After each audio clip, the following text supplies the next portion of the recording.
इंसान के हाथों से बनाई गई पत्थर की मूर्ति नहीं है, बल्कि असली इंसानों की है। ये वो लोग हैं जो आग में जलने की वजह से पत्थर की मूर्तियों की तरह बन गए।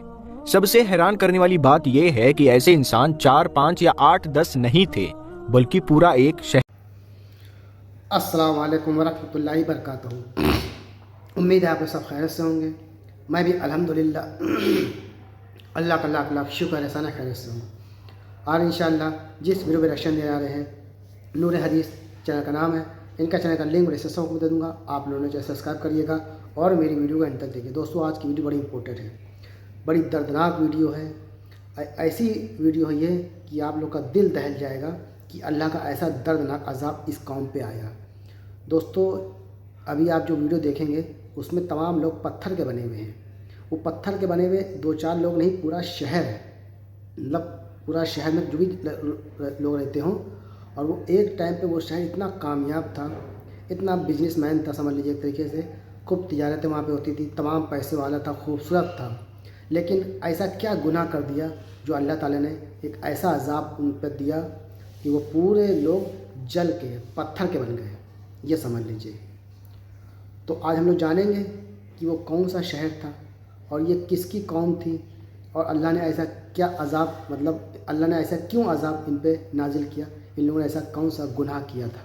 ये सब कुछ जानेंगे हम लोग इस वीडियो ज़रिए से कि अल्लाह ताला इतना दर्दनाक अज़ाब उस कौम पे क्यों दिया जो एकदम मतलब समझिए तबाह हो गई, ख़त्म हो गया, नामो निशान मिट गया, और वो लोग सब पत्थर के बन गए।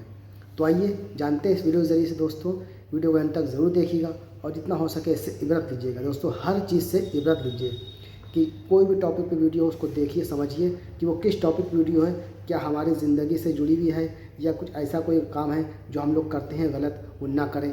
इसलिए इबरत ज़रूर लिया करिए और जितना हो सके उसको शेयर करिएगा। और जो भी हज़ार मेरे चैनल पर नए आते हैं वो सब्सक्राइब करके वीडियो को लाइक करके अपनी कीमती राय कमेंट बॉक्स में ज़रूर बताया करें। तो चलिए पहले हम लोग वीडियो देखते हैं, फिर उसके बाद बात करते हैं। पर एक तस्वीर है, वो किसी इंसान के हाथों से बनाई गई पत्थर की मूर्ति नहीं है, बल्कि असली इंसानों की है। ये वो लोग हैं जो आग में जलने की वजह से पत्थर की मूर्तियों की तरह बन गए।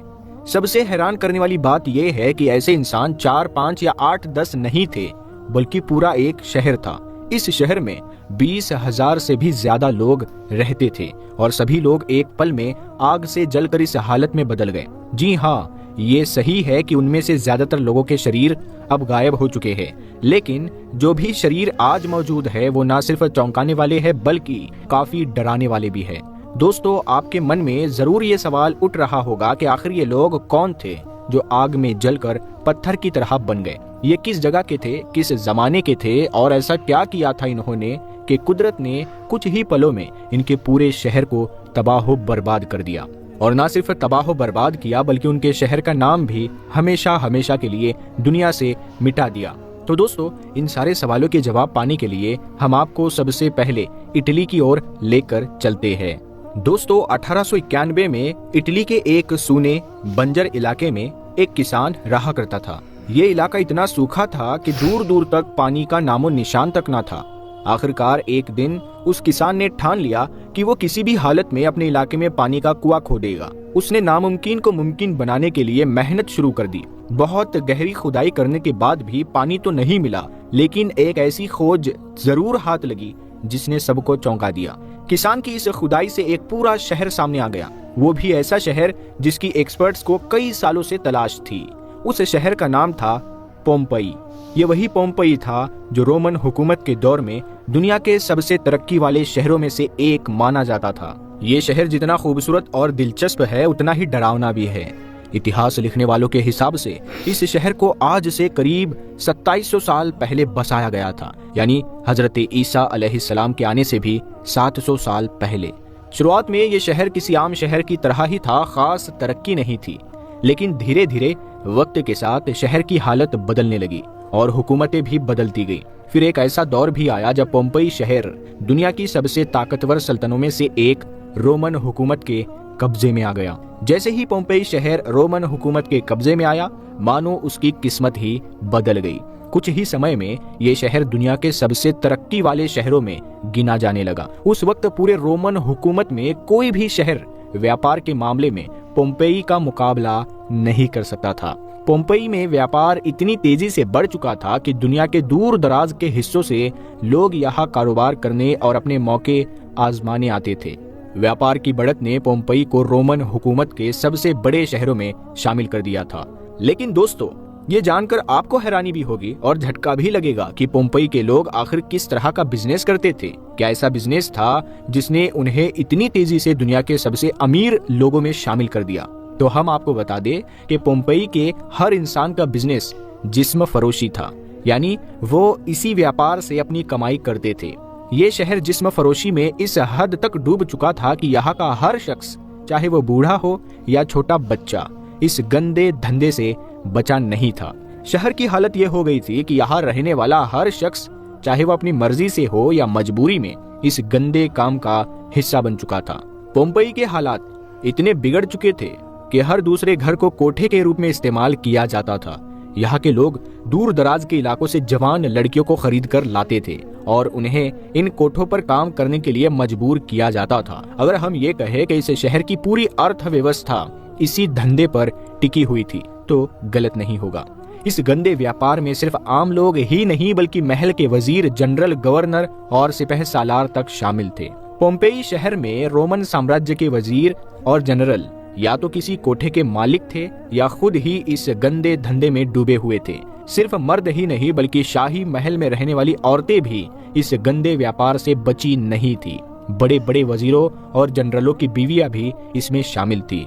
और सबसे हैरान करने वाली बात यह थी कि इस गंदे काम को करने पर लोग शर्मिंदगी महसूस करने की बजाय गर्व करते थे। जिस इंसान का जिस्म फरोशी के व्यापार में जितना बड़ा नाम होता, उसे उतनी ही ज्यादा इज्जत दी जाती थी।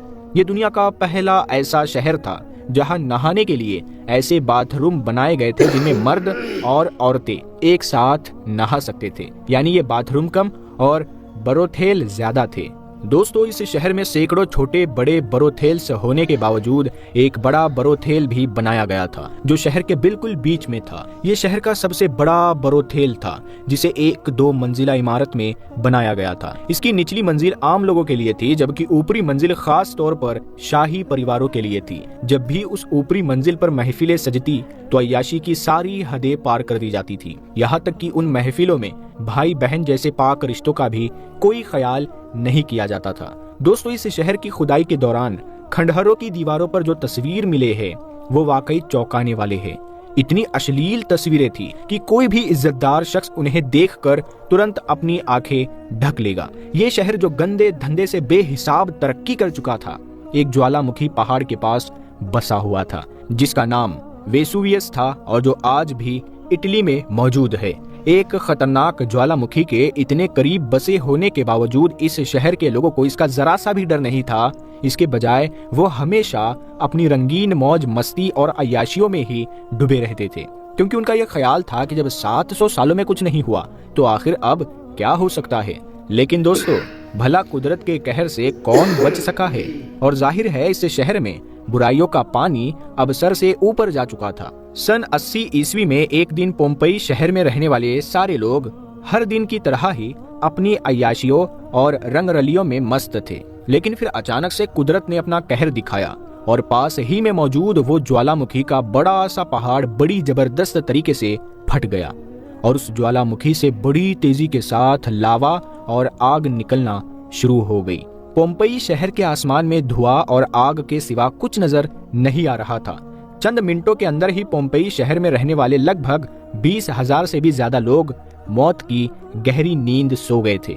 जहां एक तरफ पोम्पई शहर की पूरी जमीन पर लावा बड़ी तेजी के साथ फैल गया था तो वहीं दूसरी तरफ आसमान से भी पोम्पई शहर पर पत्थर और हजारों टन आग बरस रही थी। शहर के बहुत सारे लोगों ने समंदर के रास्ते से भागने की भी कोशिश की थी, लेकिन वो सारे के सारे लोग ही नाकामयाब रहे थे। और कई दिनों के बाद जब ये लावा अपना कहर बरसाने के बाद ठंडा पड़ा तो इंसान वहां पर शहर भी मौजूद नहीं बचा था।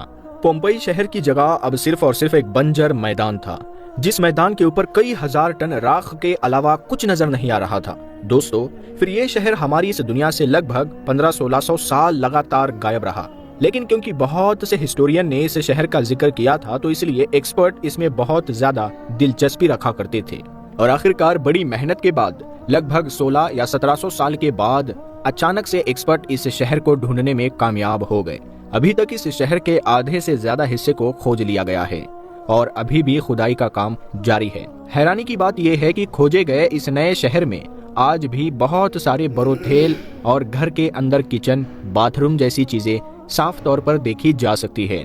खोजे गए इस शहर में बहुत सारे थिएटर भी मिल चुके हैं। खुदाई में मिलने वाली इन इंसानी लाशों को देखकर आप इस बात का अंदाजा लगा सकते हैं कि जिस वक्त पोम्पई शहर पर कुदरत का कहर बरसा था, उस वक्त इस शहर के लोग क्या कर रहे थे।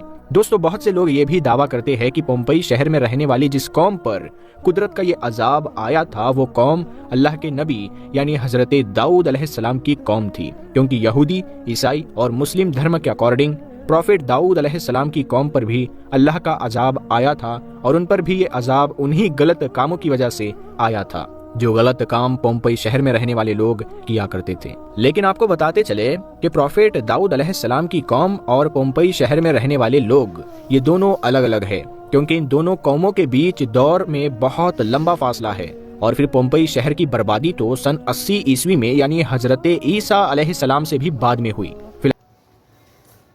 तो दोस्तों, ये था हमारा एक्शन जो हमने देखा कि इतना दर्दनाक अल्लाह ने अजाब दिया। क्यों दिया, ये भी हमने देखा कि ये लोग किस तरह से बदकारी करने लगे, यानी कि बहुत बड़ा गुनाह, अल्लाह की नाफरमानी। दोस्तों, कोई भी कौम हो, कोई भी हो, जब वो अल्लाह की नाफरमानी करती है, अल्लाह के बताए हुए रास्ते में नहीं चलती है, अल्लाह से बगावत करती है, तो उसका यही हाल होता है। तो इसलिए हमेशा कोशिश किया करें, पहली बात तो जितना हो सके गुनाहों से तौबा करें। जो भी गुनाह है आपने किए हों अपनी ज़िंदगी में, याद कर करके उससे अल्लाह से माफ़ी मांगें। अल्लाह रहम करने वाला है, अल्लाह बख्शने वाला है, क्योंकि अल्लाह अपने बंदों से बहुत मोहब्बत करता है। अल्लाह कभी नहीं चाहता कि उसका बंदा परेशान रहे। इंसान अपने कर्मों से, अपनी गलतियों से ही परेशान रहते हैं। तो कोशिश करें हर चीज़ से, जो भी ऐसे गुनाह हो उससे तौबा करें और अल्लाह से डरें, अल्लाह के बताए हुए रास्ते पे चलें, अल्लाह की इताअत करें। इंशाअल्लाह दोनों जहां में कामयाबी मिलेगी। तो ये था हमारा एक्शन दोस्तों जो आपने देखा।